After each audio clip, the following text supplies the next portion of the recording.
Chapitre 8. Ses mains touchent la texture d'une natte faite en tissu. Il est allongé dessus. Il doit faire jour, car sa peau ressent de la chaleur. Ses yeux s'ouvrent, mais sur du noir.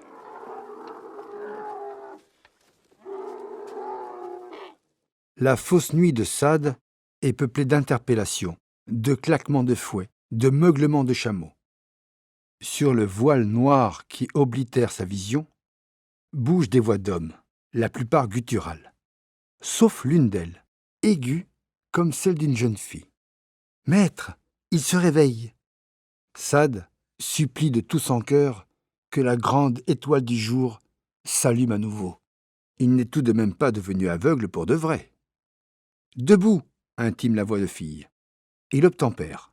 Ses jambes le maintiennent. Il y a encore de la crainte en lui, mais il relève la tête. Le danger semble avoir disparu. Il n'est pas totalement aveugle. Les silhouettes familières d'une caravane tremblotent dans une brume rose. Comme dans un rêve. « Qui es-tu » dit soudain un homme tout contre lui. Cette voix ressemble à celle qui lui a parlé la nuit dernière pour l'encourager à entraîner les feux follets. Celle-là possédait un ton spectral, irréel. Celle-ci est mélodieuse, tangible. Elle appartient à deux gros yeux ronds et noirs montés sur une masse de chair. Le maître, vêtu d'une ample chemise de soie, est assis comme cloué au sol. Il retire ses lunettes d'aviateur qui lui servent à se protéger du soleil et avise le poignard yéménite que l'enfant porte à la ceinture. Constatant que le manche reste dans sa main, il en conclut que l'arme est sans danger et la remet en place. Ses doigts s'attardent ensuite sur une épaule de l'enfant. Ainsi, le voilà, celui dont la peau porte une marque faite par un serpent alors qu'il était bébé. Y est-elle encore ? Non, elle a disparu. Sade ne voit pas combien est terrifiante la manière dont il est dévoré des yeux. Il se demande seulement pourquoi, après la vieille femme d'Ali Moussa, celui-là aussi s'intéresse à son épaule gauche. Cette main n'est pas celle d'un guerrier, songe-t-il. Elle est flasque. « Qui es-tu ? Je ne vois rien. C'est la nuit. »« Pourquoi tu ne vois plus rien ? C'est Dieu. Je l'ai trop regardé. »« Tu as trop quoi ? J'ai trop regardé le soleil. » Autour de lui, les hommes du grand Phénicien, Pharaon, Adamar, l'avocat Raphaël Fayad et le trésorier Shlomo Benouz, sourient. Le maître lui-même ouvre les yeux ronds d'étonnement. Son protégé est décidément étrange. Passant la main devant les yeux du gamin, il constate qu'il est provisoirement aveugle.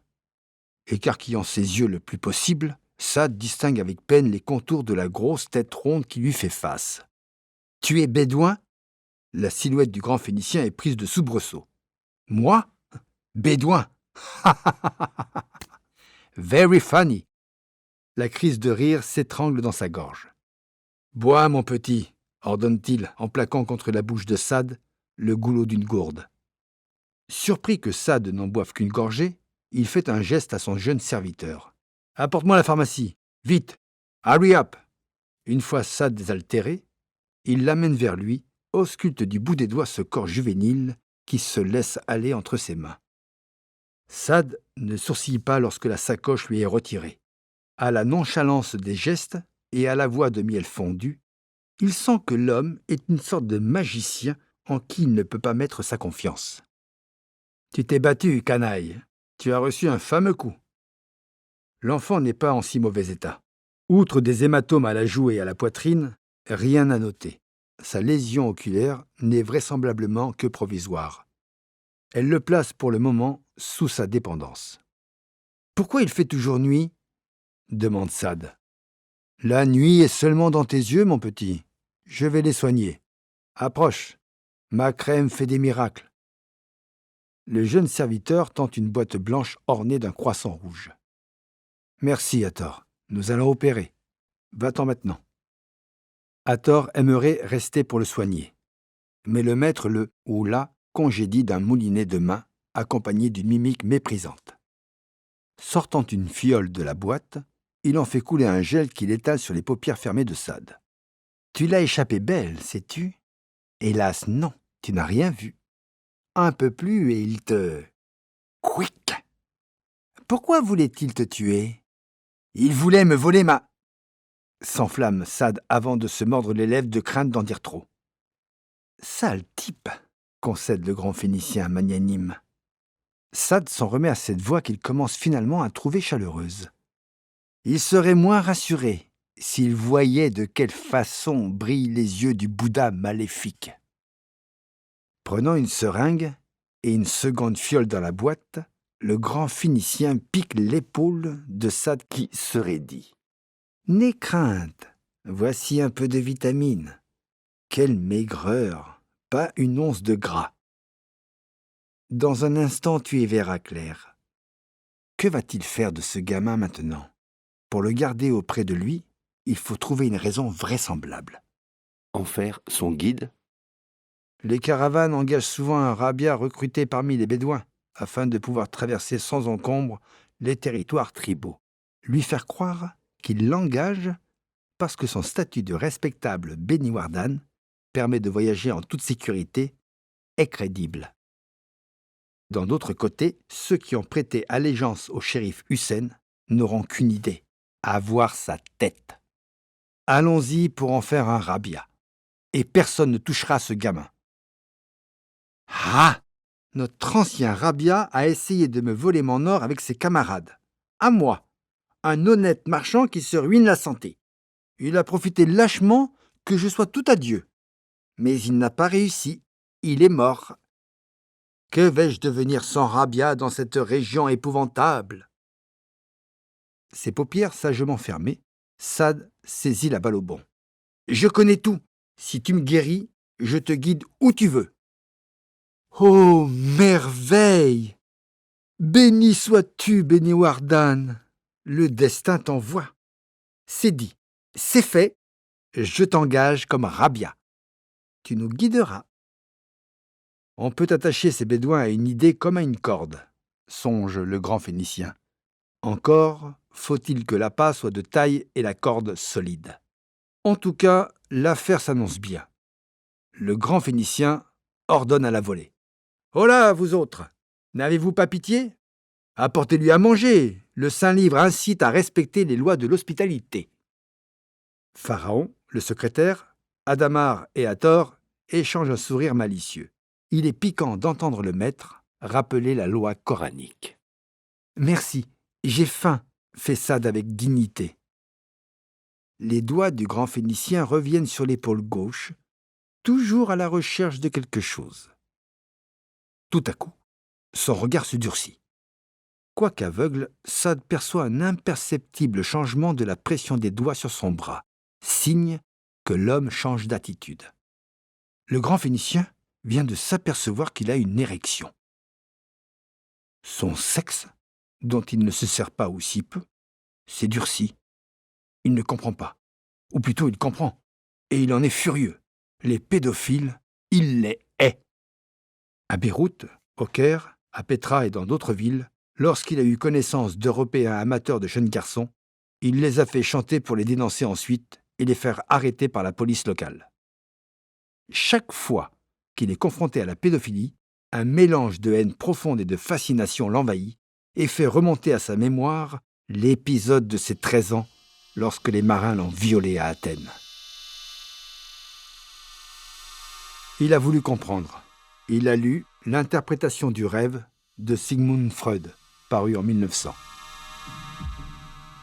De cette lecture, beaucoup plus ardue pour lui qu'un ouvrage de physique, il a retenu que sa sexualité avait été gravement compromise par ce viol avec des conséquences psychologiques imprévisibles. En voilà une. Les adultes ayant été victimes d'abus sexuels durant leur enfance répéteraient cette perversion avec des enfants ? Lui, il réprime le moindre désir sexuel pouvant surgir dans son corps. Il n'a jamais touché un enfant. Ou alors, il ne s'en souvient plus. Ou bien, il ne veut pas le savoir. Le grand Phénicien est entièrement plongé dans son trouble quand il aperçoit sur l'épaule de l'enfant quelque chose d'incompréhensible. La marque s'est affichée. La 13e lettre de l'alphabet arabe dessinée par la langue du serpent 12 ans plus tôt. Shin.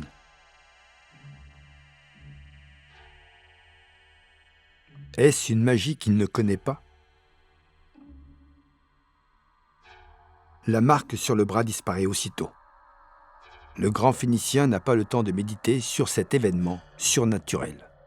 Le petit bédouin le fait redescendre sur terre. « Combien tu payes ?»« Payer ? Payer ? Voilà un mot qui l'irrite en n'importe quelle situation. » Son insupportable érection s'éteint immédiatement. Cet enfant, il le déteste autant qu'il l'aime. Il l'aime car il se projette en lui. Il le hait car il a révélé en lui-même tout ce qu'il est. Habitué aux négociations, le grand Phénicien répond spontanément. « Voyons, quelles sont tes conditions ? Dis-moi d'abord les tiennes. » De toute évidence, ce gamin est rapace. Il faut le mater tout de suite. « Est-ce que je te demande de l'argent pour te guérir ? Dans un instant, tu auras recouvré la vue. Mais cela pourrait bien te reprendre.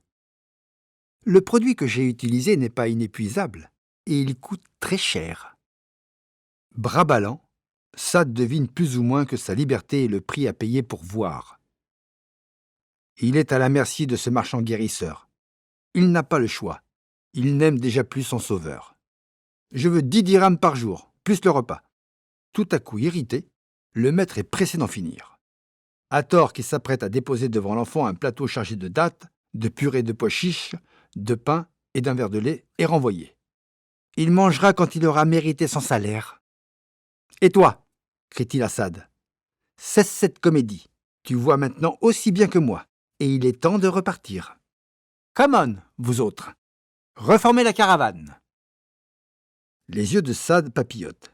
Il essaye de les ouvrir pour les refermer aussitôt car la lumière l'aveugle. Le grand Phénicien a d'ailleurs chaussé ses lunettes d'aviateur. Prudemment, Saad écarte à nouveau les paupières. À sa grande honte, il constate sa nudité. À peine a-t-il fait cette découverte humiliante qu'une couverture atterrit sur sa figure. « Cache ton nez !» lui lance le ou la dénommé Hathor. Il resterait bien ainsi pour l'éternité tant il a du mal à assimiler l'avalanche d'images qui l'assaille soudain. Il voit une caravane comme il n'en a jamais vu. Au moins 30 vaisseaux du désert en rang 2 par 2, s'étalant sur 150 mètres. Tous chargés à bloc, montés par des hommes en uniforme militaire kaki sous des tuniques bédouines. Suit, à l'arrière, une dizaine de chevaux. Comment est-il arrivé là? L'endroit où stationne la caravane est le lit d'une ancienne rivière large d'une centaine de mètres. Le sol est feuilleté d'argile friable et de boue salée, tapissé de touffes d'asla autour desquelles s'élèvent des monticules de sable. Cette pâtisserie craquante s'émiette sous les pas des hommes et de leurs montures. On s'y enfonce jusqu'aux chevilles. Au fond, Saad discerne un groupe d'hommes qui replient le ballon de l'aérostat. Sa vision panoramique s'arrête plus loin sur le monstre volant. L'avion Blériot en train de décoller. Hathor s'approche de lui, gracile. De son visage enturbané, Saad ne voit que ses yeux gris fendus en amande, de longs cils, un regard souriant. Est-ce un garçon ou une fille vêtue en garçon?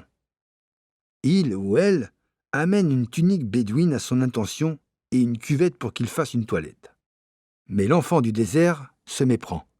Il lappe l'eau savonneuse en déclenchant le rire d'Hathor. Ce rire cristallin le chamboule. La caravane est prête à partir. On n'attend plus que lui. Tu as l'honneur de guider la monture du maître. Nous t'attendons. Hathor désigne en tête de la caravane un grand chameau d'Asie qui secoue la tête. Saad n'a jamais vu une telle monture, avec 2 bosses velues et des pieds si larges. Solidement arrimé sur son dos, un haut palanquin protège l'intimité du maître. Les montants de bois ouvragés et ses tentures fleurs d'Élysée lui donnent l'allure d'une royale chaise à porteur. Derrière le gros chameau, 3 dromadaires sont montés par les fidèles de toujours. L'athlétique Adamar, l'immortel Pharaon et l'androgynator qui s'est enveloppé d'un léger sari bleu. On dirait un nuage.